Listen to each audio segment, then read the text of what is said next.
Hello everyone, good morning po sa inyong lahat. Kamusta po ang inyong mga tindahan, mga kasari? For today's video, nag-start na po talaga ang summer at medyo mainit na.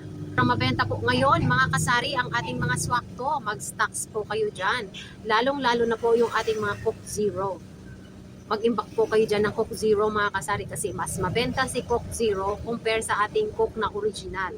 Ay, dito lang po yan sa tindahan ko, ha. Observe kayo dyan sa inyong mga tindahan, mga kasari, kung anong mabentang mga inumin this summer. Dito sa akin, yon ang aking mga swakto. Mas mabenta si Zero compare kay regular. And ayan, papakita ko sa inyo mamaya, mga kasari, yung aking mga stocks na mga swakto kompleto na. Nagdi-display po tayo ng individual sa may taas ng ating glass para makita po kaagad ni customer. And of course, mga kasari, kung napapansin nyo, mga kasari, dahil tag-init, sobrang mabenta na rin ang ating mga mineral water, yung mga bottled water natin, mga kasari. Dapat hindi kayo mauubusan yan.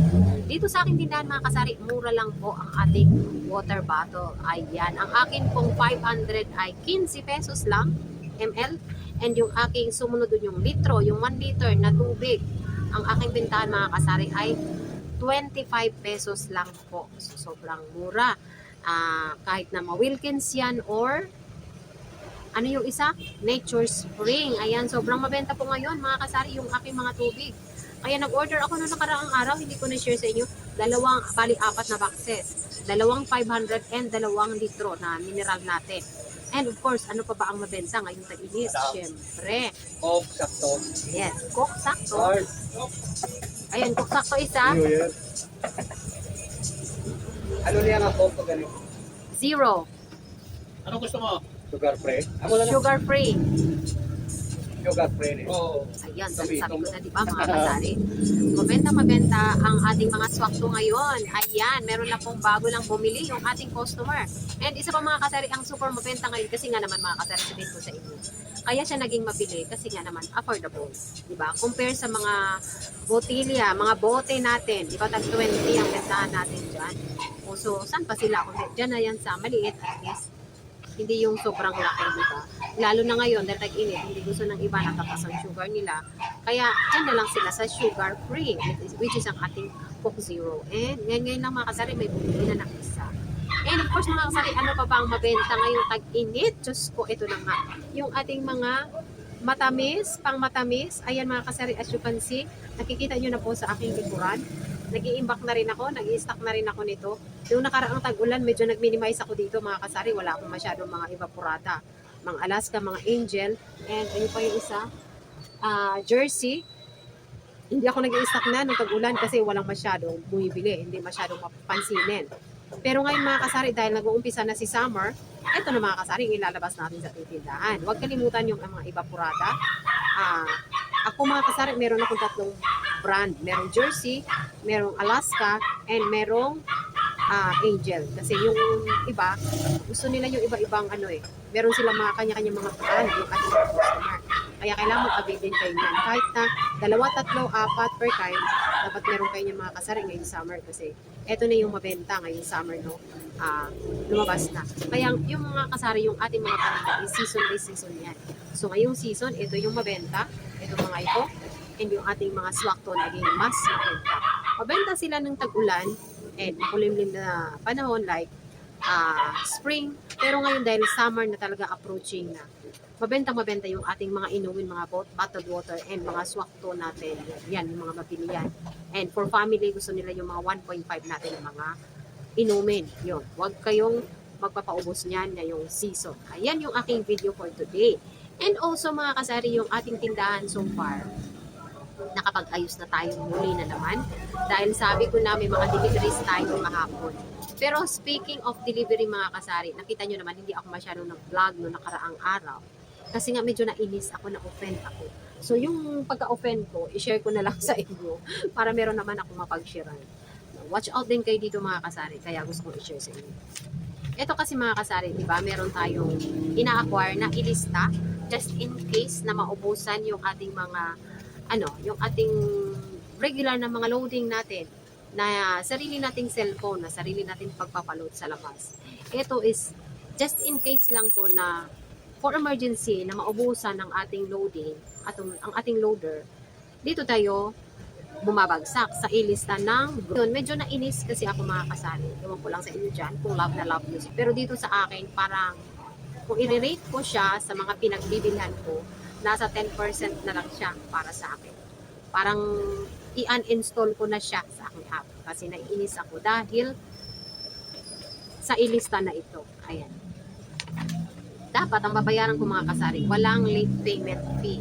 Kasi ako naman, kapag merong naniningil dito na mga ahente ko, hindi ko po talaga sila hinihindian na hindi ako nagbabayad. Nagbabayad po talaga ako sa lahat ng mga kolektor ko na nagko-koleksyon dito sa amin.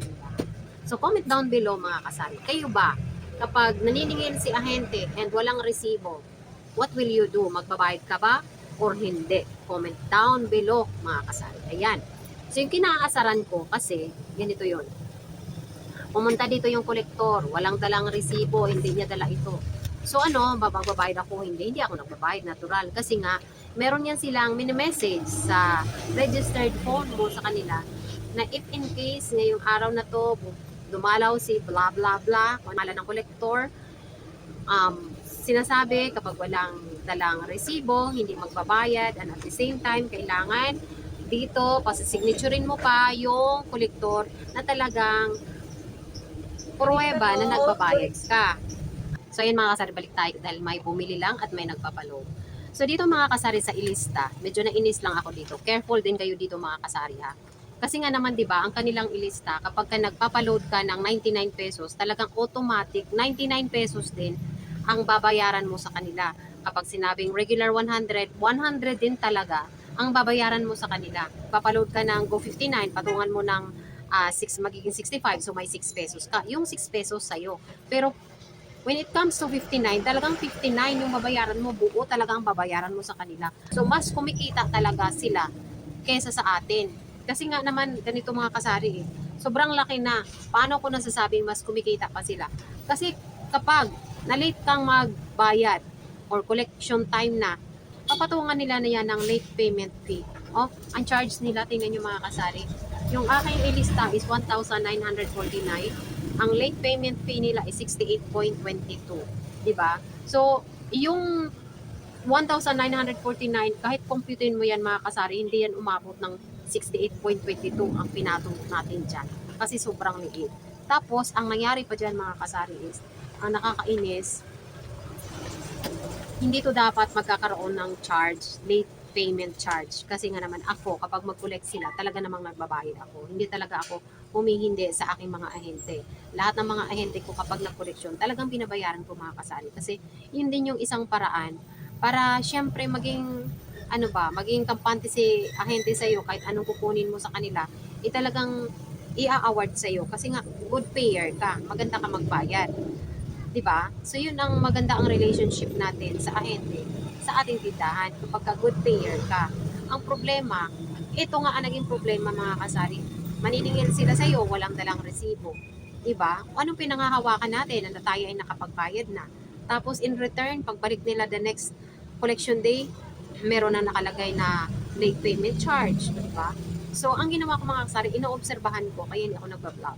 Inoobserbahan ko yung aking app kung talagang ibabalik nila yung 68.22 sa grow points ko kasi binayaran ko na siya ng buo. Ang problema, hindi nila binalik. So, hindi ko kasalanan yon. Nawalan sila ng customer na kagaya ko, di ba? Hindi naman sa paggaano mga kasari, maganda talaga ako magbayad kapag may resibo lang. Nagbabayad talaga ako.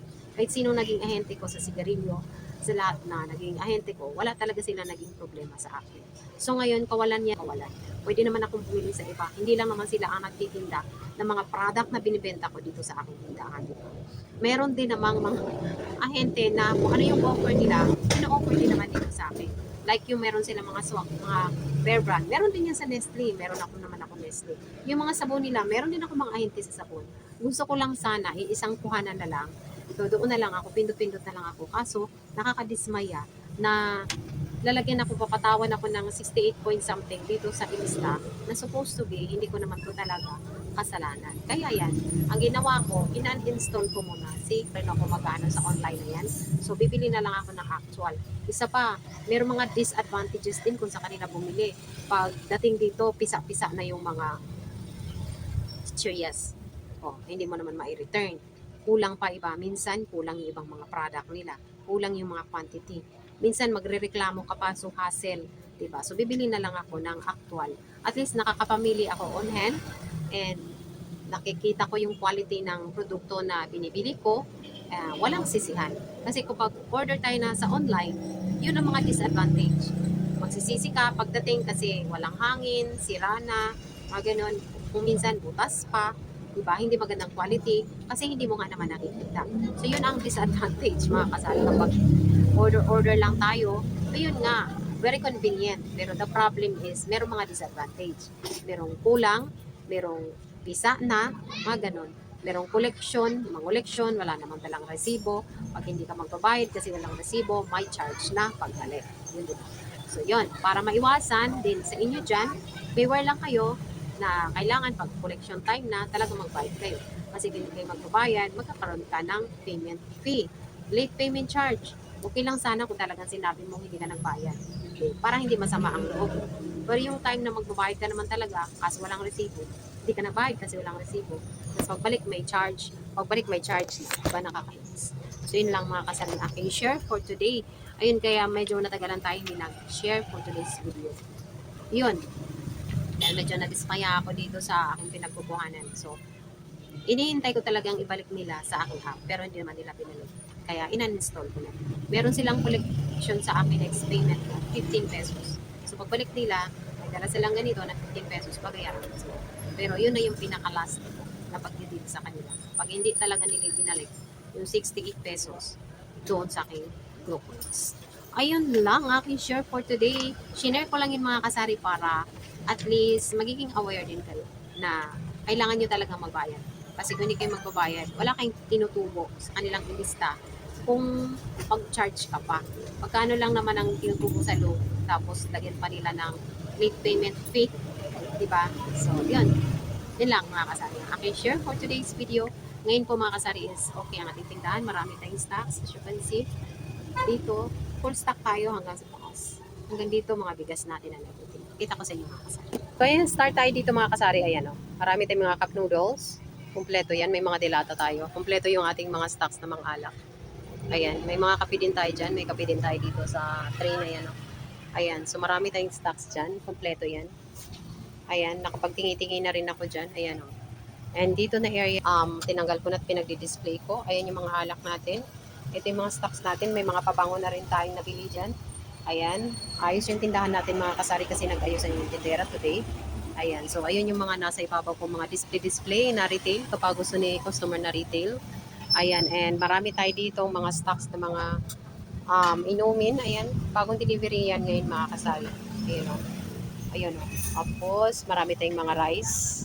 Ayan, hindi pa tayo nakapag-repack ng ating mantika kasi nag-share ako sa inyo ngayon. Marami pa akong asukal. Ayan. Kompleto yun mga kasari. Si itlog pala, kailangan ko mag-refill kasi naubos na yan. Oh. Mamaya-maya lang po ay bibili tayo dyan. Ayan, marami tayong mga dilata. Kompleto tayo dyan mga kasari. And ayun po yung nasa taas natin ng mga stocks. So, ayan yung aking share for today's video mga kasari. Magandang panahon ngayon, hindi masyadong mainit. Ewan ko lang po mamaya-maya kung tataas pa si haring araw.